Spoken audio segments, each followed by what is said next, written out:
નમસ્કાર વિદ્યાર્થી મિત્રો, શ્રી એસએન વિદ્યાલય દ્વારા સંચાલિત ઈ-લર્નિંગ પ્રોગ્રામમાં ફરી એકવાર આપ સર્વેનું હાર્દિક સ્વાગત છે. ગયા લેક્ચરની અંદર આપણે સ્વાધ્યાયના ક્વેશ્ચનોનું સોલ્યુશન કરતા હતા. એની અંદર લગભગ 9 પ્રશ્ન સુધીનું સોલ્યુશન આપણે કરેલું છે. ત્યારબાદ આજે આપણે એનાથી આગળના ક્વેશ્ચનોનું સોલ્યુશન કરીશું. કે જો તમે ટેક્સ્ટબુક લઈને ન બેઠા હો તો ટેક્સ્ટબુક લઈ લો અને સ્ટેપ બાય સ્ટેપ એક એક ક્વેશ્ચનનું સોલ્યુશન આપણે કરતા જવાનું છે. હવે ક્વેશ્ચન નંબર 9 સુધી આપણે દરેક વસ્તુ શીખેલા છીએ. આજે આપણે ક્વેશ્ચન 10 થી સ્ટાર્ટ કરશું. 10મો પ્રશ્ન તમને પૂછાયેલો છે કે જો બ્રોમિન પરમાણુના બે સમસ્થાનિકો બ્રોમિન 3579 અને એનું ટકાવાર પ્રમાણ તમને આપેલું છે 49.7% અને બ્રોમિન 3581 જેનું ટકાવાર પ્રમાણ તમને આપેલું છે 50.3 આ સ્વરૂપે પ્રાપ્ય હોય તો બ્રોમિન પરમાણુના સરેરાશ પરમાણ્વીય દળની ગણતરી કરો. હવે જો આપણો દાખલો પૂછાયો કે જે દાખલો આપણે ક્લોરીનનો 35.5 શોધતા શીખ્યા હતા ક્યારે આગળના લેક્ચરમાં ટોપિક આપણે શીખેલા હતા કે સમસ્થાનિકો ધરાવતા તત્વોના પરમાણ્વીય દળ શોધવા. બસ એ જ થિયરીને આધારે આ ક્વેશ્ચન આ દાખલો આપણને પૂછાયેલો છે. હવે એ વખતે મેં તમને કીધેલું કે આપણે રકમમાંથી ટોટલ 4 વસ્તુને જ આઈડેન્ટિફાઈ કરવાની છે, 4 વસ્તુને શોધવાની છે. અને 4 વસ્તુ કઈ તો કે ટકાવાર પ્રમાણ અને આપેલ સમસ્થાનિકોનો પરમાણ્વીય દળ. એટલે કે તમને M, N, A અને B આટલી વસ્તુ આવડતી હશે તો સૂત્ર તો એનું એકદમ ઈઝી હતું. એટલે કે સૂત્ર મુજબ ગણતરી કરીને જવાબ તમે મેળવી શકો છો. તો ચલો આપણે ક્વેશ્ચન 9 ને ગણતા જઈએ. હવે જે રીતે મેં તમને ચેપ્ટર 3 ની અંદર શીખ્યું છે એ જ પ્રમાણે અહીંયા પણ હું તમને ફરીથી કહું છું કે જ્યારે પણ આપણે કોઈ સૂત્રવાળા દાખલાઓ ગણતા હોય ત્યારે આપણને જે કિંમતની જરૂર પડવાની છે એ દરેક કિંમતોનું લિસ્ટ આપણે સૌથી પહેલા બનાવવાનું થશે. હવે અહીંયા આપણને કઈ કિંમતની જરૂર પડશે તો કે એક જરૂર પડશે સ્મોલ m, બીજું જરૂર પડશે n એટલે કે m જેમ n ટકાવાર પ્રમાણનો ગુણોત્તર અને બીજી વસ્તુને આપણને જરૂર પડશે a અને b. હવે a અને b શું છે તો કે અનુક્રમે એટલે કે m ટકાવારી ધરાવતા તત્વનું પરમાણ્વીય દળ a અને n ટકાવારી ધરાવતા પરમાણુનું પરમાણ્વીય દળ b. એટલે કે આ રીતે 4 વસ્તુ જો આપણને આપેલી રકમમાંથી શોધતા આવડી જશે તો આખો દાખલો આપણને ક્લિયરલી આવડી જશે. હવે શું કરવાનું તો કે તમને આપેલી રકમ છે ને ખાસ જો એમાં સૌથી પહેલા ટકાની નિશાની કરેલી છે એ સંખ્યાને તમારે સ્મોલ m ની બરાબર લખવાની છે. એટલે કે સૌથી પહેલા શું આપેલું છે તો કે 49.9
સ્થાનિકમાં પરમાણ્ય ક્રમાંક તો સમાન જ હોય છે, એની ગણતરીને આપણે કેવી ધ્યાનમાં લેતા નથી. આપણે ધ્યાનમાં શું લેવાનું છે? ઉપર રહેલા એના પરમાણ્વીય દળને. હવે જ્યાં તમે આ લખેલું છે, આ તમે m બરાબર લખેલું હોય તો આને તમારે a આપવાનું રહેશે, અને આને તમે n લખેલું છે તો આને તમારે શું આપવાનું રહેશે? d. એટલે કે આ જ પ્રમાણે લખવું જોઈએ. જો તમે m આને આપો છો તો a આને આપશો તો જવાબ ખોટો આવશે. કે જ્યાં તમે m આપો છો ત્યાં તમારે a આપવાનું છે. એટલે a બરાબર આપણે લખશું 79. ત્યારબાદ જ્યાં તમે n આપો છો ત્યાં તમારે આપવાનું છે b. એટલે અહીંયા તમારે લખવાનું છે b બરાબર 81. ક્લિયર? જો આ ચાર વસ્તુ લખતા આવડી ગઈ તો પછી ગુણાકાર, ભાગાકાર ને સરવાળા, બાદબાકી એ એકદમ સામાન્ય વસ્તુ છે કે જે આપણને આવડે છે. ત્યારબાદ સૂત્ર મૂકીએ. સરેરાશ પરમાણ્વીય દળ બરાબર સરેરાશ પરમાણ્વીય દળ બરાબર સૂત્ર શું છે? તો કે m ગુણ્યા a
લગાવશું u એટલે કે યુનિફાઈડ માસ.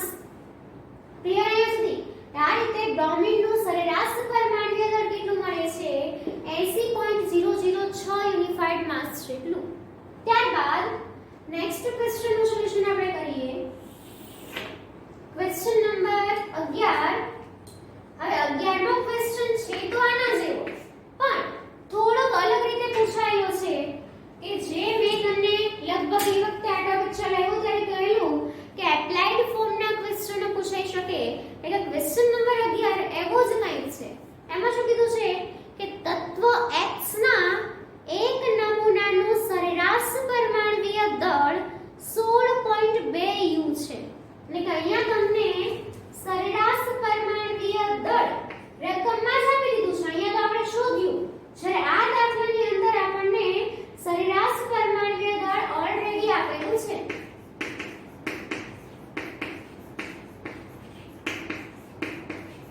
કે જ્યારે જ્યારે તમારે ટકાવાર પ્રમાણ ધારવાનું થાય ત્યારે એકને તમારે x ટકા ધારવાના છે તો બીજાને તમારે કેટલા ધારવાના છે 100 - x ટકા.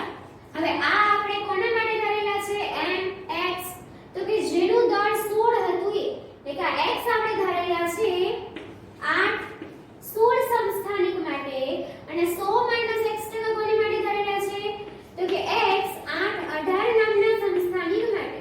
એટલે કે અહીંયા જેટલા x ટકા મળશે એ આ 16 દળ ધરાવતાના હશે અને જેટલા આપણને n ટકા મળશે 18 પરમાણુય દળ ધરાવતા તત્વ માટેના હશે. ક્લિયર? એટલે કે આ રીતે હવે આપણી પાસે a b m n અને સરેરાશ પરમાણુય દળ છે એના આધારે આપણે દાખલાનું સોલ્યુશન કરીશું. સૂત્ર એનું એ જ છે, સૂત્રમાં કોઈ ચેન્જીસ આવવાનો નથી. સરેરાશ પરમાણુય દળ એની બરાબર આપણને કેટલા આપેલા છે 16.2 એટલે કે અહીંયા 16.2 બરાબર m ની કિંમત તમને કેટલી આપેલી છે તો કે આપણે ધાર્યા છે x ગુણ્યા n ની કિંમત કેટલી છે 16 પ્લસ ની નિશાની n ની કિંમત કેટલી છે તો કે 100 - x અને b ની કિંમત કેટલી છે તો કે 18 છેદમાં n plus n मतलब x plus 100 - x આટલી કિંમત આપણે મૂકવાની થાય. ક્લિયર? એટલે કે કિંમતો મૂકેલી છે આપણે m ની a ની n ની અને b ની ને છેદમાં n plus n એટલે કે x plus 100 - x. હવે આનું સાદુરૂપ આપણે આપતા જઈએ તો કે સૌથી પહેલા આ plus x minus x cancel થઈ જશે એટલે નેક્સ્ટ સ્ટેપ આપણને કયું મળશે તો કે 16.2 m ના m બરાબર. હવે x ગુણ્યા 16 એને આપણે કઈ રીતે લખી શકાય તો કે આમ પણ લખી શકાય 16x. શું કામ તો કે તમે જાણો છો કે જ્યારે પણ કોઈ ચલ સંખ્યાનો અચળ સંખ્યા સાથેનો ગુણાકાર હોય ત્યારે ચળ અચળને ભેગા કરીને આપણે મૂકી શકાય છે. એટલે કે 16x પ્લસ ના પ્લસ હવે અહીંયા કૌંસના ગુણ્યા 18 છે. હવે કૌંસના નિયમો તમે અગાઉના ધોરણમાં શીખી ગયા છો કે જ્યારે તમારે આ કૌંસને છોડવાનું થાય ત્યારે આ 18 ને તમારે કૌંસમાં રહેલ દરેક વસ્તુ સાથે ગુણવા પડશે. એટલે કે જો આ કૌંસ મારે છોડવો છે તો આ 18 ને મારે 100 સાથે પણ ગુણવા પડશે અને 18 ને મારે x સાથે પણ ગુણવા પડશે. એટલે કે મને જવાબ મળશે 18 ગુણ્યા 100 એટલે 1800 નિશાની માઈનસ ની અને 18 ગુણ્યા x મતલબ અહીંયા મને મળશે 18x. જ્યારે છેદમાં તો કેટલા બચ્યા છે આપણી પાસે 100. હવે ત્યારબાદ આગળનું સાદુરૂપ આપીએ તો આ 100 છેદમાં છે ને ક્યાં લઈ જવાય સાઈડ ચેન્જ થાય એટલે 16.2 ની સાથે ગુણાકારમાં. હવે 16.2 છે જો હું એનો પોઈન્ટ કાઢી નાખું તો જવાબ મને આવો મળશે 162 ના છેદમાં 10. શું કામ તો કે પોઈન્ટ પછી એક આપણો હતો પોઈન્ટ કાઢ્યો એટલે છેદમાં એક બિંદુ આવશે અને 100 ને હું સાઈડ ચેન્જ કરાવીને લઈ જાઉં છું એટલે અહીં આવશે ગુણ્યા 100 બરાબર ના બરાબર. હવે આ 1800 તો અચળ સંખ્યા છે પણ અહીંયા 16x આ કિંમત પણ x વાળી છે 18x આ કિંમત પણ x વાળી છે. એટલે કે તમે આ x વાળી કિંમતનું સોલ્યુશન આપી શકો છો. એની માટે તમારે ઓલા પ્લસ માઈનસ ના નિયમો યુઝ કરવા પડશે કે 16 પ્લસ છે જ્યારે 18 કેવા છે માઈનસ. એટલે કે પ્લસ માઈનસ માઈનસ બાદબાકી થશે 18 માંથી 16 જશે એટલે કેટલા આવશે 2x. પણ આ 2x ને નિશાની કોની મળશે મોટા પદની. હવે 16 અને 18 માં મોટું કોણ છે 18. 18 પાસે કઈ નિશાની છે માઈનસ ની. તો અહીંયા 2x જવાબ મળશે પણ કેવા મળશે -2x પ્લસ 1800 ના 1800 તો આપણી પાસે છે જ.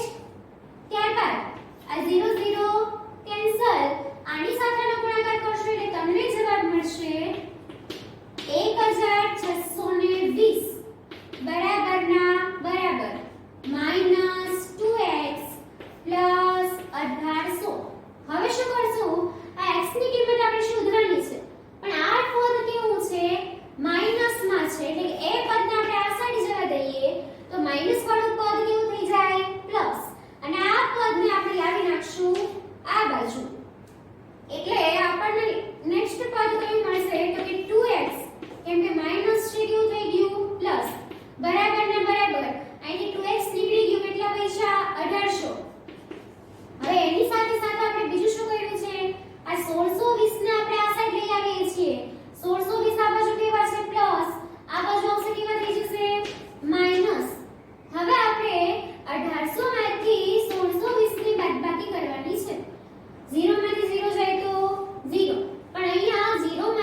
2 એટલે કે 180 ભાગ્યા 2 બરાબર 90%.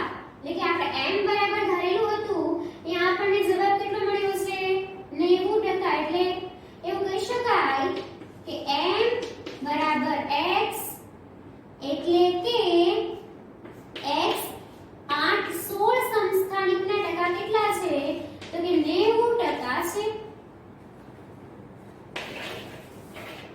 m બરાબર x બરાબર 90 એટલે આવું કહી શકાય કે આ સમસ્થાનિક 90% છે. જ્યારે n ની વાત કરીએ તો n બરાબર શું હતું તો કે 100 x એટલે કે 100 90 બરાબર 10%. અને 10% તમને કોના મળશે તો કે x 8 18 સમસ્થાનિકના કે જેની ટકાવારી કેટલી છે 10. એટલે કે આ રીતે તમને બંને સ્પીસીસ માટે કેટલા ટકાઓ મળે છે એના વિશેની ડિટેલ્સ પ્રાપ્ત થઈ ગઈ છે. આ રીતે સંસ્થાનિકોના સરેરાશ પરમાણ્વીય દળ શોધતા તમને પૂછાઈ શકે છે ફર્સ્ટ રીત આ. જો કે આ ચેપ્ટરની અંદર આ બે જ રીતના દાખલાઓ છે. પહેલી રીત આ રહી કે તમને ચાર વસ્તુ આપી દીધી હશે, સૂત્ર મૂકો અને સરેરાશ પરમાણ્વીય દળ શોધો. જ્યારે સેકન્ડ મેથડ આ કે પરમાણ્વીય દળ તમને આપેલું હશે, a અને b ની કિંમત તમને આપેલી હશે, તમારે ટકાવારીને x અને 100 x ધારીને આ રીતે દાખલો ગણવાનો રહેશે. ક્લિયર? તો ચલો ત્યારે ફેરબુક ની અંદર એની નોંધ કરી દો. ત્યારબાદ આપણે નેક્સ્ટ ક્વેશ્ચનનું સોલ્યુશન કરશું. કે ફટાફટ આની નોંધ કરી દો.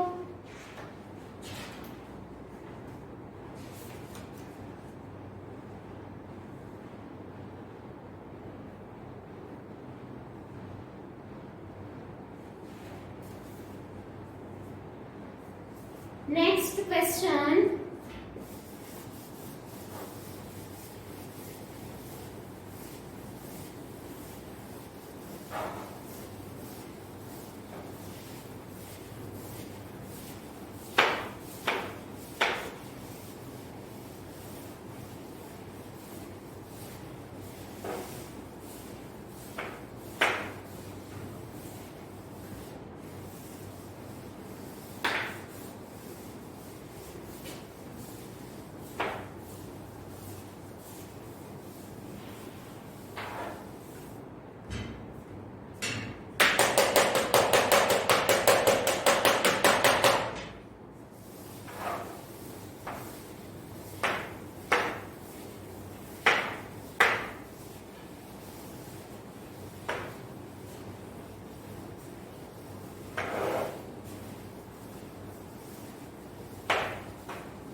છે કે બે પરમાણ્વીય સ્પીસીઝના કેન્દ્રની રચના નીચે મુજબ દર્શાવેલી છે. એમાં તમને જો રકમની અંદર તમને આપેલું છે પ્રોટોન 6 છે, ન્યુટ્રોન પણ 6 છે. બીજો સ્પીસીઝ આપેલો છે Y, એના માટે પ્રોટોન 6 છે, ન્યુટ્રોન 8 છે. હવે તમને એવું કીધું છે કે x અને y નો દળાંક જણાવો અને બે સ્પીસીઝ વચ્ચેનો સંબંધ જણાવો. એ સૌથી પહેલું પૂછેલું છે એના વિશે આપણે જવાબ આપીએ. x અને y નો દળાંક આપણને જણાવવાનું કીધું છે. ધારો કે આપણે પહેલા દર્શાવીએ x નો દળાંક. હવે દળાંક દર્શાવવા માટે આપણે શું કરવાનું છે તો કે પ્રોટોન અને ન્યુટ્રોનની સંખ્યાનો સરવાળો. x માટે પ્રોટોન કેટલા છે 6, ન્યુટ્રોન કેટલા છે 6, તો x નો દળાંક કેટલો આવશે 12. ત્યારબાદ y માટે આપણે વાત કરીએ, y નો દળાંક શોધીએ. દળાંક શોધવા માટે આપણે જાણીએ છીએ પ્રોટોન અને ન્યુટ્રોનનો સરવાળો. હવે y ની કોલમમાં જો પ્રોટોન કેટલા છે 6, ન્યુટ્રોન કેટલા છે 8 અને 6 + 8 બરાબર 14. હવે આ બંનેને આધારે તમારે આ બે સ્પીસીઝ વચ્ચેનો સંબંધ દર્શાવવાનો છે, એટલે કે આ બે શું હશે. હવે અહીંયા તમે જોઈ શકો છો કે આ બંને સ્પીસીઝમાં પ્રોટોનની સંખ્યા કેવી છે સરખી, જ્યારે બંનેના દળ કેવા કેવા મળ્યા અલગ અલગ. એટલે કે જો આ બંને સ્પીસીઝના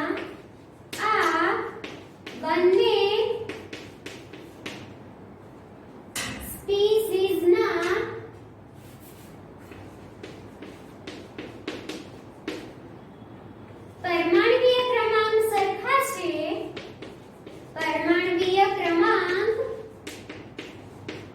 સરખા છે, પરંતુ દળાંક અલગ અલગ છે.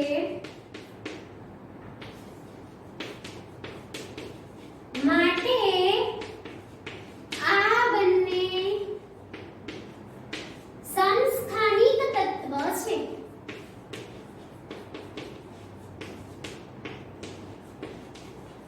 કેમ કે સમસ્થાનિકો વિશેની વ્યાખ્યા આપણને યાદ છે, પરમાણ્વીય ક્રમાંક સરખા હોવા જોઈએ પરંતુ દળાંક કેવા હોવા જોઈએ અલગ અલગ અથવા તો અસમાન. પ્રોટોન સરખા છે મતલબ પરમાણ્વીય ક્રમાંક સરખો છે, પણ દળ અલગ અલગ મળ્યું માટે અને સમસ્થાનિક તરીકે આપણે ઓળખાવી શકીએ છીએ. ક્લિયર? એટલે કે આની જગ્યાએ તમને બીજું કોઈ પણ પૂછાઈ શકે છે. ધારો કે તમને આની બદલે હું એક એપ્લાઇડ પ્રશ્ન એવો પણ પૂછી શકું કે હું તમને પ્રોટોનની સંખ્યા અલગ અલગ આપું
હવે શું ન્યુટ્રોન વીજભાર વિહીન છે એની માટે પ્રોટોન અને ઇલેક્ટ્રોન જવાબદાર છે કે પ્રોટોન ઇલેક્ટ્રોન પ્રક્રિયા કરે છે એટલે ન્યુટ્રોન વીજભાર રહિત છે?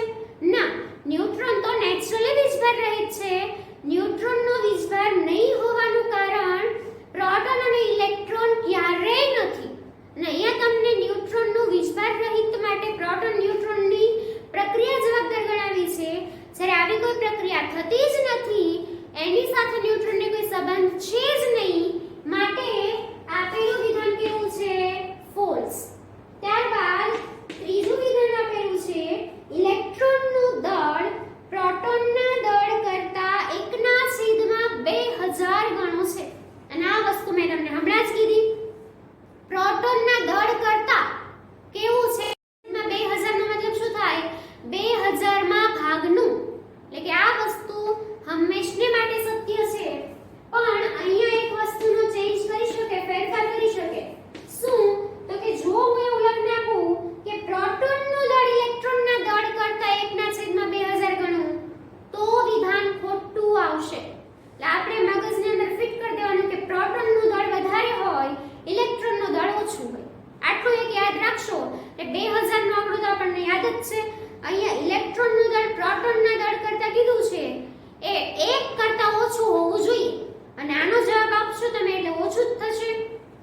અહીંયા ખાસ જો આગળ પાછળ પ્રોટોન ઇલેક્ટ્રોન થઈ જાય તો ગુચારવામાં પડતા નહીં. ત્યારબાદ નેક્સ્ટ ડી ક્વેશ્ચન તમને આપેલો છે આયોડિનનો સંસ્થાનિક ટિંચર આયોડિન બનાવવા ઉપયોગી છે જે દવા તરીકે વપરાય છે. હવે અહીંયા બહુ ચાલાકી વાપરેલી છે, કેમ કે આયોડિનનો ઉપયોગ ટિંચર આયોડિન બનાવવા થાય જ છે 100%. ચેપ્ટર નંબર 2 ની અંદર તમે ભણશો કે આલ્કોહોલની અંદર આયોડિન મિક્સ કરો છો, એને જ તમે ટિંચર આયોડિન તરીકે ઓળખો છો, જેનો ઉપયોગ એન્ટિસેપ્ટિક તરીકે થાય છે. અને એના વિશે તમે ધોરણ 8 પાઠ નંબર 4 અધાતુનો ઉપયોગમાં ભણીને આવો છો. પણ અહીંયા ટિંચર આયોડિન બનાવવા માટે તમે કોઈ પણ આયોડિન વાપરી શકો છો. એમાં સંસ્થાનિક જ વાપરવું એવું બિલકુલ જરૂરી નથી. એટલે અહીંયા એક વધારાનો શબ્દ મૂકેલો છે આયોડિનનો સંસ્થાનિક. આ સંસ્થાનિક શબ્દ મુકાયો છે માટે વિધાન ખોટું છે, કેમ કે ટિંચર આયોડિન બનાવવા માટે આયોડિનના સંસ્થાનિકની જરૂર નથી, કોઈ પણ આયોડિન ચાલી શકે છે. હવે આ જ ટ્રુ ફોલ્સ માં જો હું સંસ્થાનિક શબ્દ કાઢી નાખું તો આ વિધાન સાચું જ છે.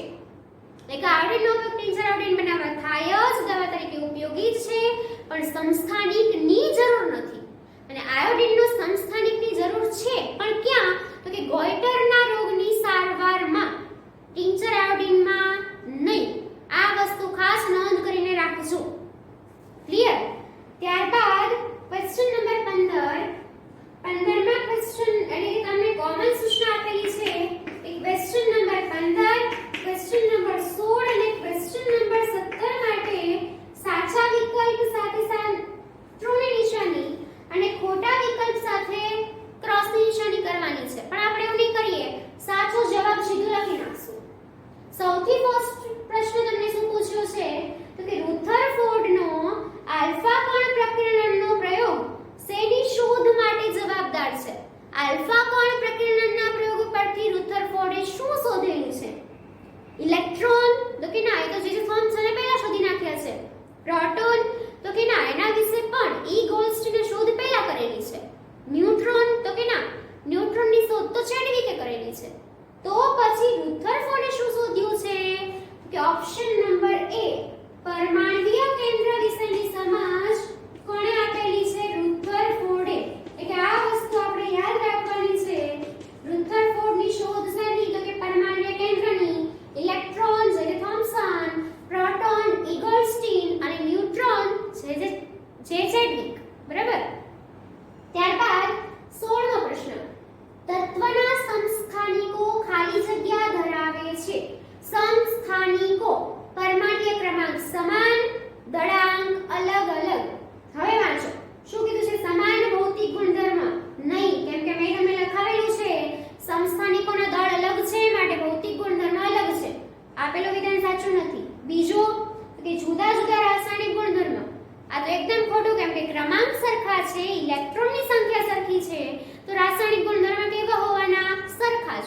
કે બી ઓપ્શન પણ નહીં આવે, ડી ઓપ્શન જો જુદા જુદા પરમાણ્વીય ક્રમાંક, આ તો આમ પણ પોસિબલ નથી કેમ કે સમસ્થાનિકની વ્યાખ્યા શું છે, પરમાણ્વીય ક્રમાંક સરખા હોવા જોઈએ. હવે તો વ્યાખ્યા જ ખોટી પડે એવું છે. તો પછી ઓપ્શન નંબર સી આપણો આન્સર આવશે. શું કામ? તો કે એમાં તમને કીધેલું છે ન્યુટ્રોનની જુદી જુદી સંખ્યા, અને આ પરફેક્ટ બેસે છે. શું કામ? તો કે સમસ્થાનિકમાં પરમાણ્વીય ક્રમાંક સરખા હોય છે જ્યારે દળાંક અલગ અલગ હોય છે, અને પરમાણ્વીય ક્રમ સરખા હોય તો દળ અલગ આવવા પાછળનું કારણ શું છે? ન્યુટ્રોન અલગ હોય. અને એ તમે અહીંથી સ્પષ્ટ રીતે જોઈ શકો છો કે ન્યુટ્રોનની સંખ્યા અલગ અલગ છે માટે તમને દળ અલગ અલગ મળ્યું, અને એને આપણે સમસ્થાનિક તરીકે ઓળખીએ છીએ. એટલે હંમેશા તમને સમસ્થાનિક વિશે પૂછાય તો ગુણધર્મ યાદ હોવા જોઈએ. રાસાયણિક ગુણધર્મ સરખા, ભૌતિક ગુણધર્મ અલગ, પરમાણુ ક્રમાંક સરખા, પરમાણુ દળ અલગ, ન્યુટ્રોનની સંખ્યા અલગ. ત્યારબાદ નેક્સ્ટ વિકલ્પ આપેલો છે Cl આયનમાં સંયોજકતા ઇલેક્ટ્રોનની સંખ્યા. ક્વેશ્ચન રિપીટ થયો આપણે Na+ જેવો. અહીંયા તમે ઉતાવળ કરશો Cl- ની બદલે જો તમે Cl સમજ્યા તમે લખી શું દેશો 2 8 7, કેમ કે 17 નંબર છે તો આપણને ખબર છે ક્લોરીનનો નંબર 17 છે. હવે જો તમે Cl સમજીને જવાબ મૂકશો તો સંયોજકતા શું મૂકશો? 7 છે કે 8 માંથી 7 બાદ કરો એક જવાબ આવે. આવું તમે વિચારશો, બરાબર છે ને? પણ અહીંયા એવું આવશે નહીં, જો કે 7 ઓપ્શનમાં જ એકડો તો છે નહીં. અહીંયા તમને સંયોજકતા ઇલેક્ટ્રોનની સંખ્યાની વાત કરેલી છે, બરાબર? સંયોજકતાની નહીં. હવે સંયોજકતા ઇલેક્ટ્રોનની વાત કરેલી છે એટલે સંયોજકતા ઇલેક્ટ્રોન કોને કહેવાય? છેલ્લી કક્ષામાં રહેલો ઇલેક્ટ્રોન એ સંયોજકતા ઇલેક્ટ્રોન તરીકે ઓળખાય છે. હવે અહીંયા ક્લોરીનનો નંબર 17 અને ઇલેક્ટ્રોન છે 2 8 7, એટલે છેલ્લી કક્ષાની અંદર 7 છે અને 7 ને આપણે સંયોજકતા ઇલેક્ટ્રોન તરીકે ગણી શકીએ છીએ. પણ આપણે ક્લોરીનની વાત કરવાની નથી, ક્લોરીન માઈનસ આયનની વાત કરવાની છે. અને ક્લોરીન -1 નો મતલબ શું? એક ઇલેક્ટ્રોન મેળવેલો છે, અને જ્યારે એને એક ઇલેક્ટ્રોન મેળવેલો હોય ત્યારે 2 8 આ 7 માં એક ઉમેરો એટલે કેટલા થઈ જાય? 8. એટલે કે Cl- એ આર્ગોન જેવી રચના ધરાવે છે 2 8 8, અને હવે જો સંયોજકતા ઇલેક્ટ્રોનને કેટલું થશે? 8. એ જવાબ આપશે ઓપ્શન નંબર બી 8 વડે 8. ત્યારબાદ નેક્સ્ટ ક્વેશ્ચનની વાત કરીએ. ક્વેશ્ચન નંબર 18, નીચેના પૈકી સોડિયમની સાચી ઇલેક્ટ્રોન રચના કઈ છે? હવે સોડિયમનો નંબર આપણે જાણતા હોવા જોઈએ. સોડિયમનો નંબર કેટલામો છે? 11મો. હવે 11 ની ઇલેક્ટ્રોન રચના કઈ થાય? તો કે પહેલી કક્ષામાં 2 સમાવી શકાય, બીજામાં 8, બીજી ત્રીજી કક્ષામાં. એટલે સાચો જવાબ આપશે ઓપ્શન નંબર ડી. અને ઇલેક્ટ્રોન રચના તો હવે આપણી માટે એકદમ સિમ્પલ સામાન્ય બાબત છે, જેના વિશે વધુ વિચારવાનું હવે રહેતું નથી. એ તો આપણને આવડવું જ જોઈએ. લાસ્ટ ક્વેશ્ચન બહુ સરસ મજાનો ક્વેશ્ચન છે, કેમ કે આખા પાઠનું સોલ્યુશન આ લાસ્ટ ક્વેશ્ચનની અંદર તમારે આવી જશે. એટલે કે આખો પાઠને તમે કેટલો સમજેલા છો એ આ લખવાનું બાકી હોય તો વિડિયો પોઝ કરીને લખી લેજો. આખા પાઠની અંદર જે કંઈ પણ સમજેલા છો, જે કંઈ પણ ભણેલા છો, એ દરેકે દરેક વસ્તુ આ છેલ્લા ક્વેશ્ચનની અંદર સમાવિષ્ટ થઈ જાય છે.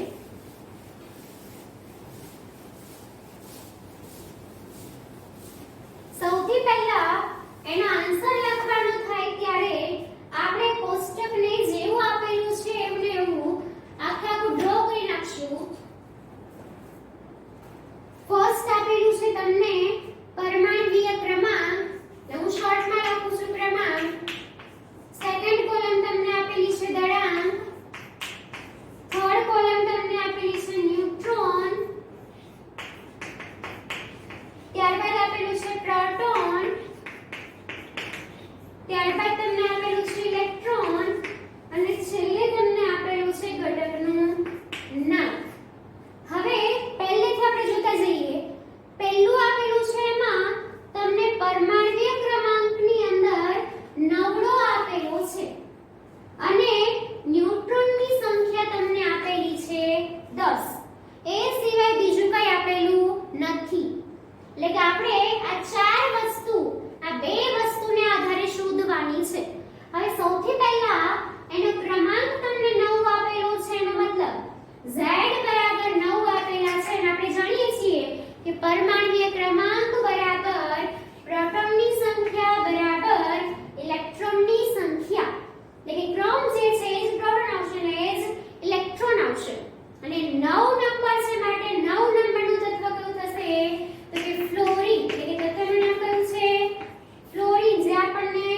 પહેલી બે ગણા પરથી ગણતા આવડે છે. રહી વાત દળાંકની, તો દળાંક એટલે શું? પ્રોટોન ન્યુટ્રોનના સરવાળાને આપણે દળાંક તરીકે ઓળખીએ છીએ અને 10 + 9 એટલે દળાંક કેટલું આવશે? 19. ક્લિયર? ત્યારબાદ નેક્સ્ટ આપેલું છે આપણને અહીંયા 16, અહીંયા આપેલું છે 32 અને અહીંયા તત્વનું નામ આપણને આપી દીધું છે સલ્ફર. અને આ ત્રણ વસ્તુ આપણે શોધવાની છે. હવે એના માટે શું? તો કે ક્રમાંક 16 છે એટલે પ્રોટોનની સંખ્યા 16 અને ઇલેક્ટ્રોનની સંખ્યા 16. આમાં તો વિચારવાનું છે નહીં. હવે દળાંક માટે શું કરશું? અહીંયા ન્યુટ્રોનની સંખ્યા શોધવાની છે. એના માટે શું કરશું? તો કે આ બેના સરવાળા બરાબર આ જવાબ મળે છે. બરાબર? હવે અહીંયા 16 માં તમે કઈ સંખ્યા ઉમેરશો તો તમને 32 જવાબ મળશે. હવે અહીંયા ખબર પડે આપણને કે 16 માં 16 ઉમેરીએ તો જ 32 થાય. એ ન્યુટ્રોન તમને કેટલા મળશે? 16. ત્યારબાદ નેક્સ્ટ આપેલું છે દળાંક આપેલું છે 24, ન્યુટ્રોન આપેલા નથી, પ્રોટોનની સંખ્યા આપેલી છે 12, ઇલેક્ટ્રોન આપેલા નથી અને નામ પણ આપેલું નથી.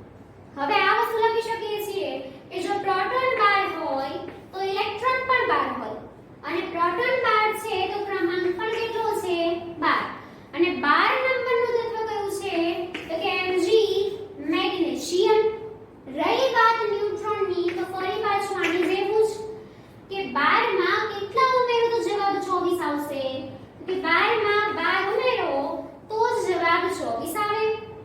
ત્યારબાદ નેક્સ્ટ આપેલું છે અહીંયા તમને 2, અહીંયા પ્રોટોનની સંખ્યા તમને આપેલી છે 1, ઇલેક્ટ્રોનની સંખ્યા તમને આપેલી નથી. બસ આ બે જ વસ્તુ આપેલી છે. અહીંયા ફરીથી પ્રોટોન 1 છે માટે ક્રમાંક તમે શું લખી શકો? 1. ઇલેક્ટ્રોનની સંખ્યા તમે શું લખી શકો? 1.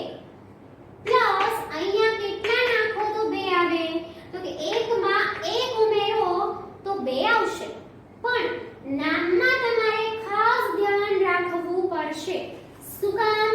તો કે 1 નંબર મતલબ હાઇડ્રોજન એ આપણે જાણીએ છીએ, પણ હાઇડ્રોજનના 3 સમસ્થાનિક છે. એમાંથી કયા સમસ્થાનિકની વાત કરેલી છે?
વસ્તુ, સ્વાધ્યાયના દરેકે દરેક ક્વેશ્ચન, બધી જ ચર્ચા આપણે કરેલી છે.